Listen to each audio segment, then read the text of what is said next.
The meta has completely shifted. With Fracture back in rotation and Tejo joining the roster, Valorant's agent tier list is drastically changing. In this tier list, we're going to be breaking down exactly why certain agents are dominating while others have fallen off. We'll analyze every role, Initiators, Duelists, Sentinels, and Controllers, showing you which agents are a must-pick in the current meta, and which ones you should probably avoid. You'll learn the powerful new synergies that are defining matches, especially with Tejo's introduction. Let's start off with the Initiator category, where we are seeing the biggest changes. And before we get into it, if you feel like your aim isn't cutting it recently, then have we got the treat for you. Over at SkillCapped, we've recently published a brand new Calm Aim course that details how any one of you could develop Radiant level aim in just a few weeks. While most players just aim in whatever way feels most comfortable, it might surprise you to hear that there's actually a proper aiming technique that pros use to not only make themselves more consistent, but to also help them get those sweet kills like this.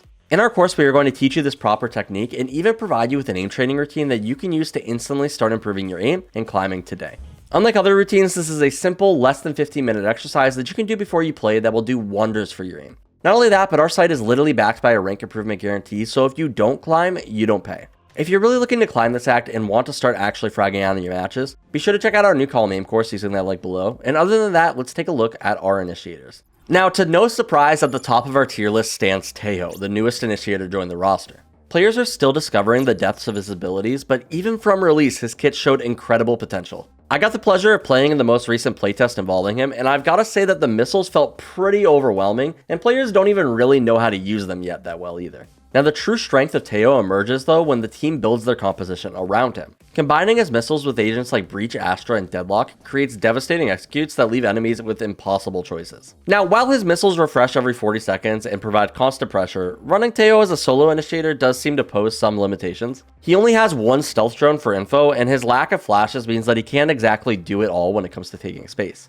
Now, this weakness actually leads us perfectly into discussing Breach, who's experiencing a bit of a rise in the meta. Breach not only provides that flash utility that Tejo lacks, but the return of Fracture to the map pool has further cemented his position. Together, these two initiators create an impressive amount of space control that many teams struggle to counter. While Tejo and Breach dominate the current meta, the shift has impacted other initiators such as Sova. Despite his consistently strong information gathering tools, Sova's effectiveness has diminished with the current map pool changes. Maps like Lotus, Split, and Fracture just don't really favor Sova as much, which brings us to our final initiator, Gekko. Gekko already had a strong place in the meta, and alongside Tejo, they actually complement each other pretty well. When defenders attempt to dodge missiles from Tejo, they often find themselves face to face with Gekko's Dizzy in the open, which can work pretty well. Beyond just the flash synergy, Gekko's utility provides crucial support to set up post plants, where Tejo's missiles and his ult really excel. The combination of these two agents creates a versatile attack that can both enter sites and lock down post plant situations surprisingly effectively. Now, when it comes to Duelists, starting at the top, Raze continues to dominate the current roster. Her effectiveness stems directly from the close quarters nature of the current map pool. Split, Bind, Fracture, Lotus, and Haven all feature tight spaces where her paint shells create maximum impact. On top of this, unlike many other duelists, Raze brings additional utility through her boom bot, providing crucial information gathering for her team that you just don't get from other duelists. Moving down our list though, we've got to talk about Yoru.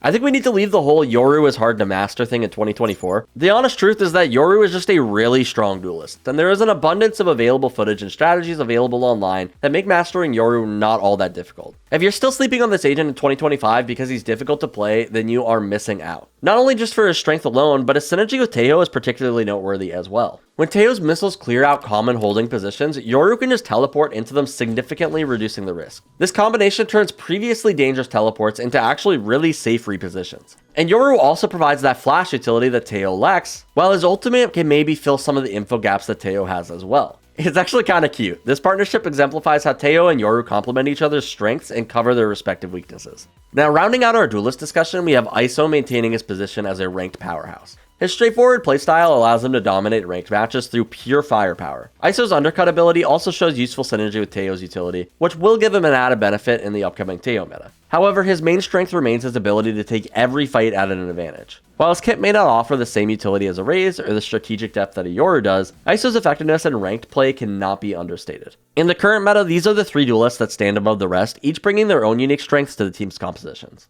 Now let's dive into the Sentinel category, where we're seeing a pretty clear split between the two categories of Sentinels. Currently, Sentinels will fall into two distinct categories: Stall Sentinels and Info Sentinels. In the current meta, Stall Sentinels are proving significantly more powerful, especially in ranked play. Right now, at the top of our list, we have Vyse. with her ability to completely deny entry points making her invaluable against aggressive team compositions. This strength becomes even more apparent when facing Tejo executes, where her utility can buy that crucial time for her rotates to come in, while there's seemingly nowhere to play on site due to Tejo's utility. Sage does follow closely behind with her strong stalling capabilities as well. Her slows can completely halt an enemy push, especially after the changes making it so you can't dash through them as easily. Now there are some nuanced differences between Vyse and Sage that make it a bit difficult to know which one to choose, but they're both really strong in their own ways. Finally, Deadlock does round out our top tier stall Sentinels. Her wall combined with Grabnet can stall a push in its own way, and while we're placing her slightly lower than the other two Sentinels, she's still a great option. The synergy between Deadlock and Tejo also deserves a mention. When enemies are trapped in Deadlock's Grabnet, Tejo's missiles can be a nasty combo. Moving towards Info Sentinels, we find them in a more challenging position. Cypher maintains some viability, particularly on maps like Fracture, Pearl, and Haven, where you've got a bit more area to cover. However, Killjoy has fallen off significantly in effectiveness. Tejo's ability to easily destroy all of her utility, including her ultimate, has severely impacted her viability. His missiles can eliminate her turret and alarm bot with minimal effort, greatly reducing her defensive capabilities. In a meta where slamming sites seems to be the best option for offenses, it is no wonder why being able to completely shut down a push is so effective in response. This preference for stalling power explains why Vyse, Sage, and Deadlock consistently outperform their info gathering counterparts. Finally, let's wrap up our list by breaking down the controller category, where we are seeing some clear standouts. Astra currently is the undisputed best controller in the game. Despite players often avoiding her due to her complex playstyle, she's slowly crept up in the meta and is just undeniably good now. With 5 stars to work with, there's just tons that you can do with this agent, and you're rarely really left looking for more. On top of this, she's still got a great ultimate to work with, which is mostly just an added benefit rather than a reason to pick her. Now, when paired with Tejo, Astra's Gravity Well can really create a ton of chaos with his missiles. But Astra, of course, is not the only option in our list. Clove is still at the top of their game when it comes to ranked.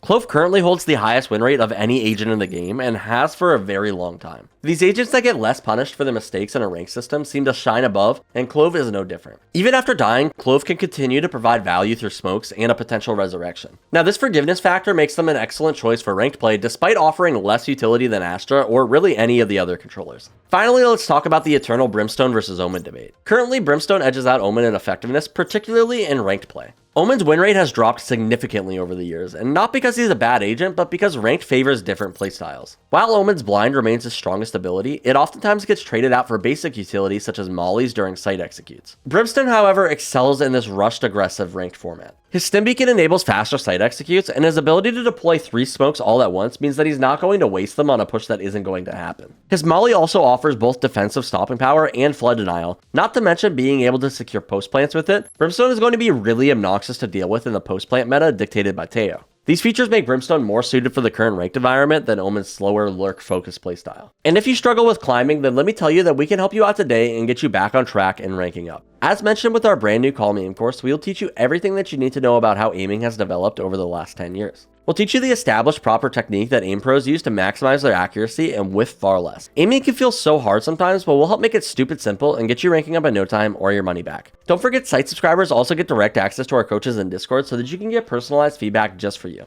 Nobody understands how to climb out a low elo more than us, so if you're looking to rank up, be sure to check out SkillCapped using that link below. And other than that, my name's Casey, and I'll catch you in the next one.